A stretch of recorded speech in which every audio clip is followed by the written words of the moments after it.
Hello दोस्तों नमस्कार। Political science learning में आप सभी का स्वागत है।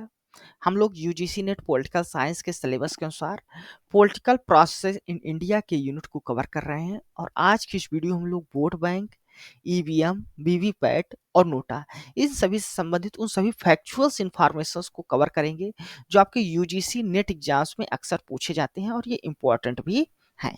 तो आइए देखते हैं। सबसे पहले देखते हैं वोट बैंक को। The term vote bank was introduced by the M N Srinivas. तो ये जो वोट बैंक का टर्म है इसको इंट्रोड्यूस किया गया था एम एन श्रीनिवास के द्वारा। ये एक नोटेड इंडियन सोशोलॉजिस्ट थे और उन्होंने अपना पेपर पब्लिश कराया था 1955 में जिसका टाइटल था the social system of Mysore village. इसी पेपर में उन्होंने वोट बैंक का टर्म को इंट्रोड्यूस किया था। लेकिन ये टर्म जो पॉपुलराइज किया गया था, लोकप्रिय किया गया था, वो एफ जी वेली के द्वारा किया गया था, जिन्होंने अपने 1959 की जो बुक है पॉलिटिक्स एंड सोशल चेंज उसमें इस टर्म को इंट्रोड्यूस किया और रेफर किया जो इलेक्टोरल इन्फ्लुएंस किया जाता है कास्ट लीडर्स के द्वारा उसको। ये जो है तो इंडियन पॉलिटिकल स्ट्रक्चर के कॉन्टेक्स्ट में उन्होंने इसको पॉपुलराइज किया था। तो अगर हम लोग देखें इंडियन जो इलेक्टोरल सिस्टम है उसमें वोट बैंक की पॉलिटिक्स को रेफर किया जाता है। अक्सर कहा जाता है कि जो लीडर्स हैं वो वोट बैंक पॉलिटिक्स कर रहे हैं। वोट बैंक पॉलिटिक्स वो होती है जिसमें पॉलिटिकल पार्टीज या कोई भी कैंडिडेट जो तो किसी स्पेसिफिक सोशल, इथनिक या रिलीजियस ग्रुप के वोट्स को अपने ओर आकर्षित करने के लिए प्रयोग करते हैं। तो इसी को वोट बैंक की पॉलिटिक्स कहा जाता है। यह देखा जाता है कि इंडिया में अक्सर कास्ट बेस्ड पॉलिटिक्स और रिलीजियस बेस्ड जो वोट बैंक है उनको तैयार किया जाता है। उनको कास्ट, रिलीजन या कम्युनिटी के आधार पर पॉलिटिकल लीडर्स अपील करते हैं कि वो उन्हें वोट करें। इसी को वोट बैंक पॉलिटिक्स कहते हैं। नेक्स्ट है ईवीएम, इलेक्ट्रॉनिक वोटिंग मशीन्स। तो ईवीएम जो फर्स्ट ट्रायल की गई थी इंडिया में मई 1982 में बाय इलेक्शंस में यूज की गई थी नॉर्थ परवार असेंबली कॉन्स्टिट्यूंसी केरला में। तो कभी ये क्वेश्चन पूछा भी गया है प्रीवियस ईयर में। तो ये क्वेश्चन अगर आता है तो आप लोग याद रखिएगा सबसे पहले इसका ट्रायल कहाँ हुआ था 1982 में बाय इलेक्शंस में प्रयोग किया गया था नॉर्थ परवार असेंबली कॉन्स्टिट्यूंसी केरला में। ठीक ना। इसका जो तो इनिशियली जो यूज किया गया था वो लिमिटेड यूज किया गया था कुछ पोलिंग स्टेशंस में। लेकिन जो एक्सपेरिमेंटली रूप से सबसे ज्यादा यूज किया गया था वो किया गया था राजस्थान, मध्य प्रदेश और दिल्ली के जो लेजिस्लेटिव असेंबली के इलेक्शंस थे उसमें। अगर पूछा गया फर्स्ट टाइम इंटायर स्टेट में किस में किया गया तो वो गोवा में किया गया था। तो ईवीएम का पूरी तरह से प्रयोग इलेक्शन लेजिस्लेटिव असेंबली इलेक्शंस किस इलेक्शन में किया गया था तो 1999 का जो गोवा का असेंबली इलेक्शंस था उसमें किया गया था पूरी तरह से इस्तेमाल। ठीक है। किस जनरल इलेक्शंस में यदि पूछा गया किस जनरल इलेक्शंस में सबसे पहले ईवीएम्स का प्रयोग किया गया था तो वो 2004 का जो लोकसभा का जनरल इलेक्शंस था उसमें ईवीएम का फर्स्ट टाइम जो है तो नेशन वाइड स्केल्स में प्रयोग किया गया था। 2003 में इलेक्शंस कमीशन ऑफ इंडिया ने ये डिसाइड किया था कि जो ईवीएम है वो अब सभी बाई इलेक्शंस और जितने भी स्टेट इलेक्शंस होते हैं या नेशनल इलेक्शंस जो होते हैं उसमें इसको प्रयोग किया जाएगा। तो इस प्रकार देखिए तो ईवीएम के इंट्रोडक्शन के साथ ये मेजर शिफ्ट माना जाता है toward the efficient and secure voting और ये रिप्लेस कर देता है जो ट्रेडिशनल पेपर बैलेट से वोटिंग होती थी पहले उसको रिप्लेस किया जाता है। तो इस प्रकार ईवीएम्स को देखें तो इसको जो तो प्रेज किया जाता है, इसकी काफी प्रशंसा भी की जाती है क्योंकि ये रिड्यूस कर देता है जो ह्यूमन एरर है और मल प्रैक्टिसेस है जो बैलेट वोट जो पेपर बैलेट था उसके साथ ये छेड़खानी की जा रही थी उससे। ठीक है। तो ये साथ ही साथ ये इम्प्रूव कर देता है जो रिजल्ट है वोट का जो गणना की जाती है, काउंटिंग की जाती है उसको भी। नेक्स्ट है voter verified paper audit trial जिसको वीवीपैट भी कहा जाता है। तो वीवीपैट जो है यानी voter verified paper audit trial है, ये एक सिस्टम है जिसको इंट्रोड्यूस किया गया था इनहेंस करने के लिए ट्रांसपेरेंसी को और अकाउंटेबिलिटी को इलेक्ट्रॉनिक वोटिंग मशीन में यानी ईवीएम में।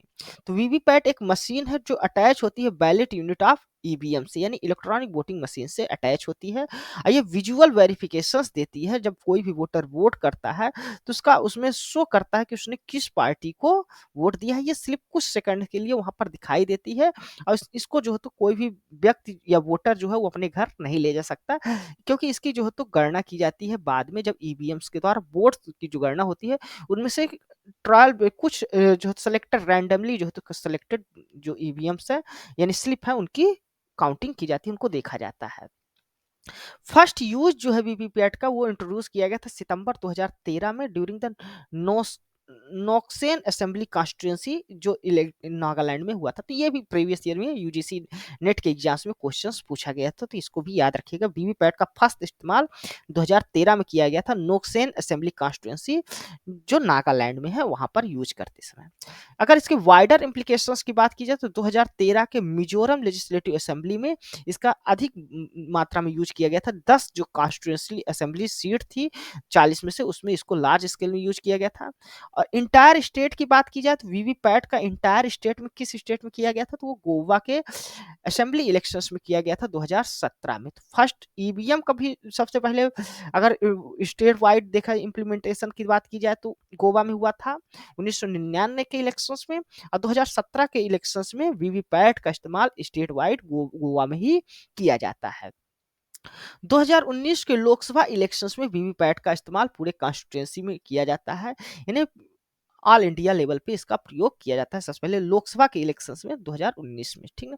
तो वीवीपैट जो है वो प्रोवाइड कराता है additional layer of confidence for voter and electoral authorities. तो इससे जो है तो कॉन्फिडेंस होता है वोटर्स को भी कि उसने किसको वोट दिया है उसको भी देख सकते हैं, और इलेक्टोरल अथॉरिटीज भी सेटिस्फाइड रहती है कि हाँ सही वोटिंग जो हुई है वो सही वोटिंग हुई है। अब बात करते हैं नोटा की। तो नोटा मतलब होता है नन ऑफ द एबव। तो नोटा एक ऑप्शन है जो बैलेट जो ईवीएम है उसमें दिया जाता है, जिसमें के द्वारा कैंडिडेट के पास ये पावर होती है को जो कैंडिडेट जितने भी कैंडिडेट वहां पर इलेक्शन में लड़ रहे हैं उनमें से किसी को भी वो वोट न करें, यानी सभी कैंडिडेट्स को रिजेक्ट कर दे, ठीक है। नोटा का सबसे पहले यूज जो हुआ था वो 2013 में असेंबली इलेक्शंस में किया गया था। छत्तीसगढ़, मिजोरम, राजस्थान, मध्य प्रदेश और यूनियन टेरिटरी दिल्ली का जो इलेक्शन हुआ था उसमें। तो नोटा का जो पर्पज होता है वो वोटर्स को एम्पावर होता है कि वो अपने जो डिससेटिस्फाइड है जितने भी रिप्रेजेंटेटिव है कैंडिडेट्स हैं उनसे उनका अपना डिसकंटेंट है या विरोध है वो, या उनमें से किसी को भी वो पसंद नहीं करते, इसके लिए ऑफिशियली रूप से रिकॉर्ड किया जाता है इस नोटा के द्वारा। नोटा के द्वारा भले ही कैंडिडेट को किसी सभी कैंडिडेट्स को रिजेक्ट कर दिया जाता है, लेकिन इससे द्वारा ये नहीं होता कि इसके द्वारा री इलेक्शंस किया जाएगा, ये इसको नहीं मैंडेट करता है, ठीक ना। तो ये था नोटा के बारे में इंपॉर्टेंट जानकारी। अब यहाँ पर हम लोग कुछ प्रैक्टिस एमसीक्यू देख लेते हैं। तो पहला क्वेश्चन है, first introduce the concept of vote bank in Indian political context. तो इंडियन पॉलिटिकल कॉन्टेक्स्ट में वोट बैंक का जो टर्म है वो सबसे पहले किसके द्वारा इंट्रोड्यूस किया गया था, एम.एन. श्रीनिवास के द्वारा। उसको पॉपुलराइज किया गया था एफ.जी. बेली के द्वारा। नेक्स्ट क्वेश्चन है, in which year EVMs electronic voting machine first use in general elections in India. तो जनरल इलेक्शन इंडिया में 2004 में इसको ईवीएम्स को प्रयोग किया गया था। Voter verified paper audit trial VVPAT first use in which Indian assembly elections. तो यहाँ पर कुछ असेंबली इलेक्शंस दिए गए हैं, इनमें से बताना है आपको वीवीपैट का फर्स्ट किस जो तो इंडियन असेंबली इलेक्शंस में प्रयोग किया गया था। तो नागालैंड के असेंबली इलेक्शंस में किया गया था, ठीक ना। तो 2013 में नागालैंड असेंबली इलेक्शंस में इसको प्रयोग किया गया था। तो धन्यवाद दोस्तों, ये था हमारा वोट बैंक, ईवीएम, वीवीपैट और नोटा पर वीडियो। यह वीडियो आपको कैसा लगा है अपने कमेंट्स के माध्यम से हमें जरूर बताइएगा। साथ ही साथ आप हमारे इस वीडियो को लाइक करें, हमारे इस चैनल को सब्सक्राइब करें ताकि जो इस तरह की वीडियोज हैं वो आपको बराबर मिलती रहे। धन्यवाद, थैंक यू।